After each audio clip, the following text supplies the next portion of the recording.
রাজ্যের শিক্ষা ব্যবস্থা যাতে ঢেলে সাজানো যায় তার জন্য রাজ্য সরকার কিন্তু ভীষণভাবে আগ্রহী হয়ে উঠেছে এবং মুখ্যমন্ত্রীর যে বক্তব্য ছিল সেখান থেকে আমরা পরিষ্কার এবং শিক্ষামন্ত্রীর বক্তব্য ছিল সেখান থেকে পরিষ্কার রাজ্যের উচ্চশিক্ষা, রাজ্যের স্কুল শিক্ষা, রাজ্যের স্কলারশিপ এবং শিক্ষক নিয়োগ সংক্রান্ত বা আগামী দিনের চাকরির যে নিয়োগ প্রক্রিয়া হতে চলেছে সেই নিয়ে একটা পরিষ্কার ধারণা পাওয়া গেছে। তো একটা ভিডিওতে পুরো তথ্য আমি শেয়ার করে দেবো আপনাদের যে মুখ্যমন্ত্রী ঠিক কী কী বলেছেন এবং কোন কোন বিষয়ে বেশি বেশি করে এখানে খেয়াল রাখা হচ্ছে। মোটামুটি এখানে 7 থেকে 8টা পয়েন্ট আমি আপনাদের জন্য আজকে আলোচনা করতে চলেছি, যার মধ্যে স্কুল শিক্ষা থেকে শুরু করে সবটা রয়েছে। তো যারা নতুন আছেন অবশ্যই চ্যানেলটিকে সাবস্ক্রাইব করে পাশে থাকা বেলআইকনটি ক্লিক করে দেবেন যাতে সব তথ্যগুলো পেয়ে যান। এবং স্কুলে যে 12,000 নিয়োগের বাইরে 38,000 নিয়োগ হবে সেটা ঠিক কী বলতে চাইছেন মুখ্যমন্ত্রী শেয়ার করবো আজকের এই ভিডিওটাতে। প্লিজ লাইক করবেন এবং বিএড অ্যাডমিশন নিয়েও একটা তথ্য আপনাদের সঙ্গে আজকে আমি শেয়ার করবো। দেখা যায় যে বিদ্যালয়ের সংখ্যা মোট 80,375টি সরকারি সাহায্যপ্রাপ্ত স্পন্সার্ড স্কুলে অনুদান পাঠানো হয়েছে। এই অনুদানের টাকা মোটামুটি আমরা যেটা দেখতে পাচ্ছি কেন্দ্র সরকার দিয়েছে 60% অর্থাৎ 200 কোটি টাকা, আর কেন্দ্র সরকারের পর রাজ্য সরকার এখানে দিয়েছে 40 অর্থাৎ 100 কোটি টাকা। স্কুলের দৈনন্দিন যে রক্ষণাবেক্ষণ, পরিচ্ছন্নতা বজায় রাখা, চক ডাস্টার কেনা, বালতি ঘটি থেকে শুরু করে ক্ষুদ্র অতি ক্ষুদ্র জিনিস বা এই জিনিসগুলোর জন্য টাকাটা কিন্তু দেওয়া হয় এবং এটা লাস্ট 3 বছর আটকে ছিল, এটা তিনি বলেছেন। এবং স্কুলে যাতে পাখার ব্যবস্থা করা যায়, কেননা প্রচণ্ড গরম পড়ে এখন আমাদের স্কুলগুলোতে, প্রত্যেকটা টাইম আমরা দেখি যে গরমের ভাগটা বেড়েছে, তো তার জন্য নতুন পাখা স্যাংশনের কথাও তিনি বলেছেন। এবার চলে আসে কি সামাজিক যে স্টুডেন্টসদের জন্য ওরিয়েন্টেড প্রোগ্রাম বা প্রকল্প, সেটা কি কিছু প্রকল্প অনেকের বক্তব্য ছিল যে চেঞ্জ হবে কি হবে না বা থাকবে কি থাকবে না। আমি আপনাদের বলে দিই কন্যাশ্রী প্রকল্প কিন্তু থাকছে, স্কলারশিপও থাকছে, কোনো কিছু কিন্তু উঠছে না, জাস্ট নামটা পরিবর্তন হচ্ছে অর্থাৎ খোলনচেটা বদলাচ্ছে, টাকা পয়সা যা ছিল সেম থাকছে। যদিও মুখ্যমন্ত্রী এত কিছু ডেভেলপমেন্টের কথা বললেন, এত বছর ধরে সেই একই টাকা স্টুডেন্টসদের দেওয়া হয়, খরচ বাড়ছে, পড়াশোনার খরচের পাশাপাশি সব কিছু বাড়ছে, তাই স্কলারশিপের অ্যামাউন্ট যদি একটু বাড়ানো হতো আমার মনে হয় কোথাও একটা স্টুডেন্টসদের কিন্তু সমস্যাটা মিটতো, কিন্তু সেই স্কলারশিপ বাড়ানোর ক্ষেত্রে কোনো কথা বলা হয়নি এবং অনেক স্কলারশিপ রয়েছে যেগুলো এখনও পেন্ডিং অবস্থায় রয়েছে, সেগুলো কবে সলিউশন হবে সেই নিয়েও মুখ্যমন্ত্রীর পক্ষ থেকে কোনো বিবৃতি দেওয়া হয়নি। তো দেখুন, যেমন দেখুন একটা রয়েছে কন্যাশ্রী প্রকল্প, কন্যাশ্রী K1, K2 এবং K3। তো এটা অনেকের বক্তব্য ছিল উঠে যাচ্ছে কিনা, তার সাথে আবার কিন্তু মেয়েদেরকে গ্রান্ট দেওয়ার ব্যবস্থা হচ্ছে 50,000 এর সাথে ইনক্লুডেড, তার মানে যেটা মনে হচ্ছে যে উভয় একসাথে পাওয়া যাবে। ওকে, তো মেয়েদের পড়াশোনা এবং ক্ষমতায়নের জন্য যে কন্যাশ্রী প্রকল্পের নাম রাখা হয়েছিল সেটাকে পরিবর্তন করে কন্যারত্ন রাখা হয়েছে। 14ই আগস্ট রয়েছে কন্যাশ্রী দিবস, সেখানে এই নতুন নাম কন্যারত্ন দিবস হিসেবে পালন কিন্তু হতে চলেছে। সবুজ সাথীর যে সাইকেল দেওয়া হতো সেটাকে রাখা হয়েছে সারথি, অর্থাৎ সেই সাইকেলও কিন্তু দেওয়া হবে। ওকে, তো প্রোগ্রাম উঠছে না। এবার রয়েছে 3 নম্বর শিক্ষকের শিক্ষাকর্মী নিয়োগ সংক্রান্ত যে ম্যাটার, রাজনীতিমুক্ত স্বচ্ছ নিয়োগ যাতে এসএসসিতে হয় সেটা মুখ্যমন্ত্রী অ্যাসিওর করছেন এবং এক্ষেত্রে কোনো রকম রাজনৈতিক নেতৃত্ব সেখানে থাকবেন না। এখানে চিফ সেক্রেটারি পদমর্যাদার একজন অফিসারকে আনা হয়েছে, দুষ্যন্ত নারিওয়ালা স্যারকে, তিনি এর দায়িত্ব পালন করছেন।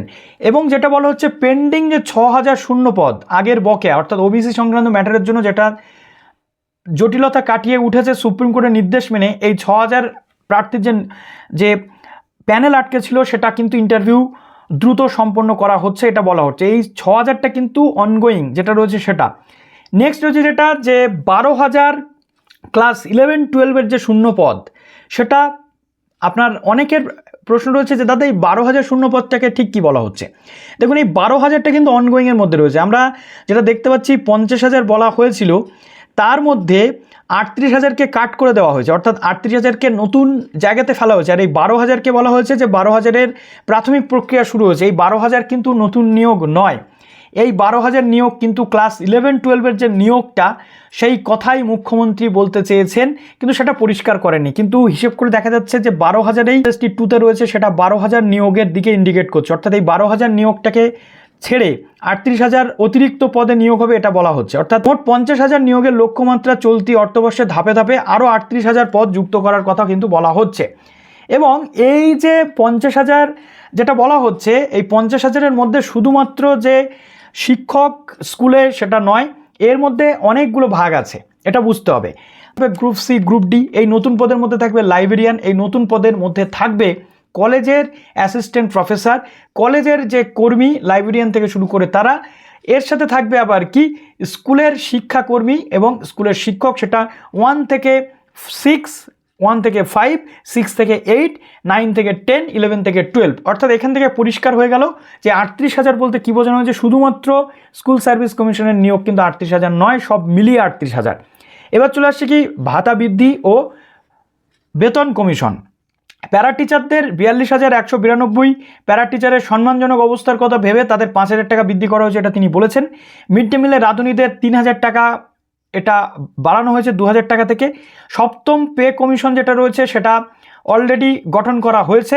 ডিএ মেটানোর ক্ষেত্রে কেন্দ্রের সাথে 42% ডিএর যে ফারাক ছিল তা থেকে 20% মেটানো হয়েছে তিনি বলছেন, এবং পুজোর ছুটির আগে বাদবাকি আরও দিয়ে দেওয়া হবে। এবার চলে আসে কি পিএম পোষণ বা মিড ডে মিল বিশেষ সংস্কার হচ্ছে। রন্ধন ব্যয়ে 10 টাকা করে মাথাপিছু করা হয়েছে, 1 আগস্ট থেকে কার্যকর। কলকাতার স্কুলগুলোর দায়িত্ব পেয়েছে ইসকন, এবং ইসকন যে পাইলট প্রজেক্ট রয়েছে সেটা ইসকন তো নিরামিষ খাবার খাওয়াবে, তার সাথে রাজ্য সরকার নিখরচায় ডিমের ব্যবস্থা করবে। সেলফ হেল্প গ্রুপের মাধ্যমে 1 থেকে 2 দিন আলাদা করে ডিম সেদ্ধ কিন্তু বিতরণ করা হবে। এবার রয়েছে কি পরিকাঠামো উন্নয়ন ও ডিজিটাল শিক্ষা। স্মার্ট ক্লাসরুম বা পিএমএস3 যেটা রয়েছে তাতে 1000টি স্কুলকে স্মার্ট ক্লাসরুম তৈরি করা হবে, এবং পিএম3 মডেল স্কুল প্রকল্প চালু হবে। অটল টিঙ্কারিং ল্যাব 100টি হাই স্কুলে বিজ্ঞান উদ্ভাবনী চর্চার জন্য কিন্তু থাকবে।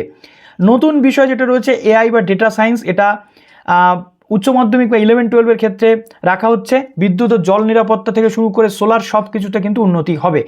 8,000 বন্ধ স্কুল নিয়ে তিনি যেটা বলেছেন যে আগের সরকার 8,000 স্কুলকে বন্ধ করে দিয়ে গেছিলো বলতে গেলে, সেখানে পুনরায় চালু করা যাবে কিনা সেটা নিয়ে রিভিউ চলছে, খতিয়ে দেখা হচ্ছে। 3 থেকে 4 মাসের মধ্যে রিপোর্ট পেয়ে এই জিনিসটা কিন্তু ঠিকঠাক হবে। এবার চলে আসে কি উচ্চশিক্ষা স্কলারশিপ এবং কেন্দ্রীয় যে প্রকল্প রয়েছে।